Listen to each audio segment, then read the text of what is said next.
You see, good morning to everyone. Good afternoon, good night, good, good morning. You realize that, it's a rainy season to so many places of the world, in the world. And as you know, is that rains can be disastrous sometimes and they can be good at times. And I think we all have an obligation to take it just as it is. It's really raining heavy these days. And I think it's a time to reflect about those people who are homeless. They do experience a lot of effects at this time. They're the people who knows what it means to be rained on. Some of them really don't have proper housing. It's very hard. It's also hard for them to go out and to look for food. So if you are there and closer to people who are struggling, who are in the streets, some of them might be in the house, but they don't have food. Just show your kindness and a concern for your neighbors because it is important that we have a thought about others at this time. Let us not be selfish. Let us not keep everything for ourselves because indeed we need to share, the little that we have. Yeah, you may not have a lot, but the little you have, share it with others. It is important that we remember at this time when you cover yourself with one blanket, two blankets, or one sheet, two sheets, some persons sleep in the cold. They have nothing to cover themselves. There are people who do not have food at their table. When you're putting your nice chicken on the table, your nice fish, your best of banana chips, plantains, yams, sweet potatoes, ackee and saltfish, you know, your nice pork. There are persons who have nothing. So as you dine, remember, and do you know that the food that is being wasted in this world and probably in the United States, this food can feed millions of people.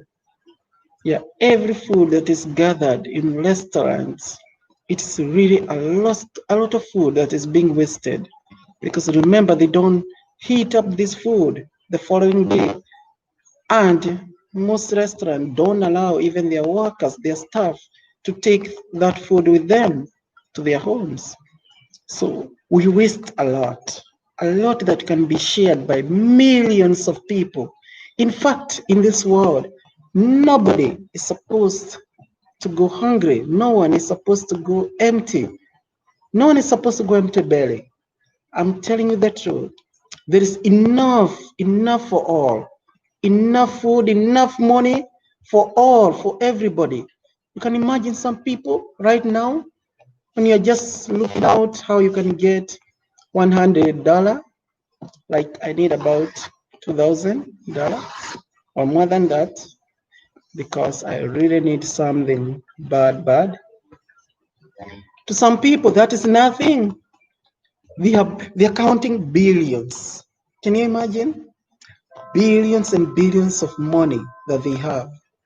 You know, they have set it up for their even third, fourth, fifth generations. You know, there is one young fellow. He's about 24. He's very, very rich. He's a billionaire. He's a millionaire.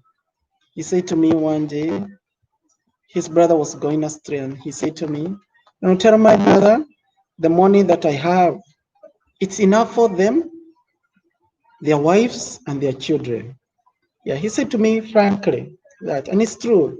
It's not a joke. Yeah, it's a real thing. So some people have big money, but it is painful for them to share it with others.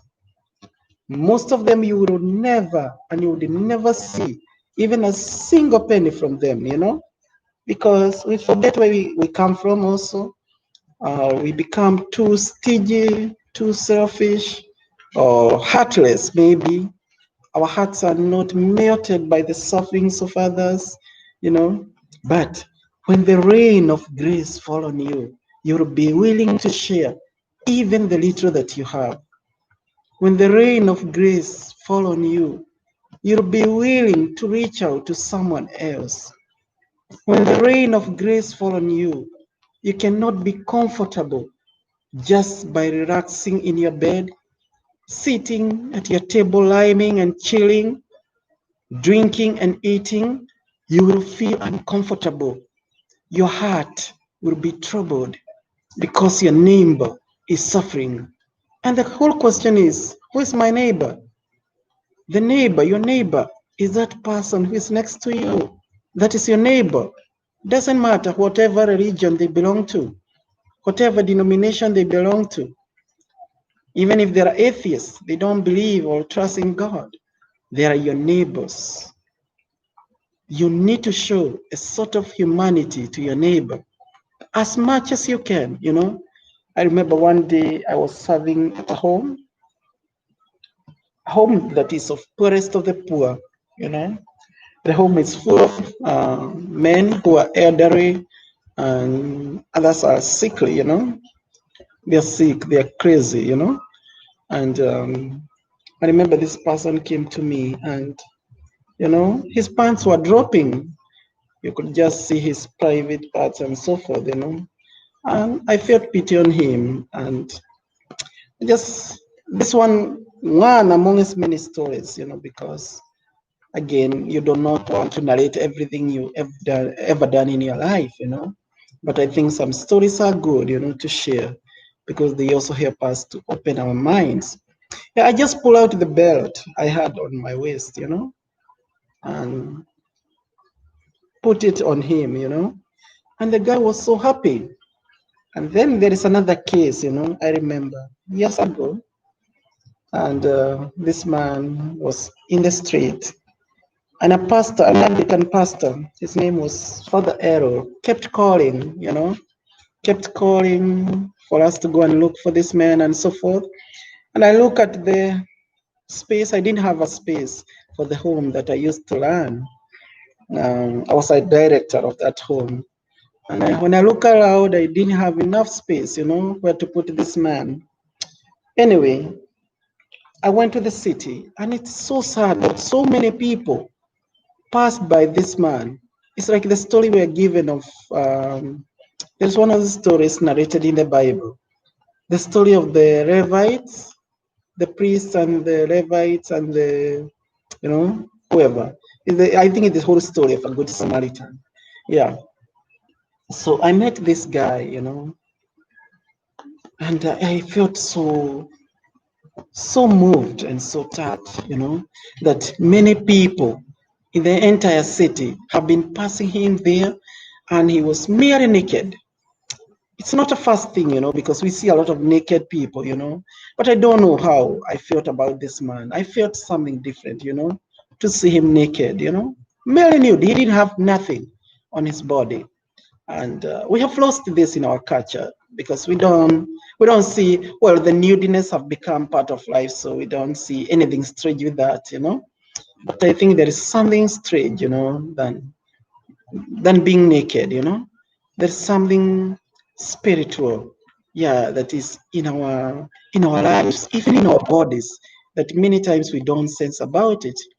So when I went to this guy, I found some people, you know, and there were women there. Can you imagine? And I expect women to be a bit more moved.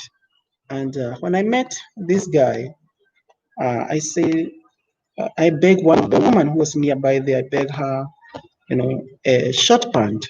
And she said to me she was not going to give me. She refused completely.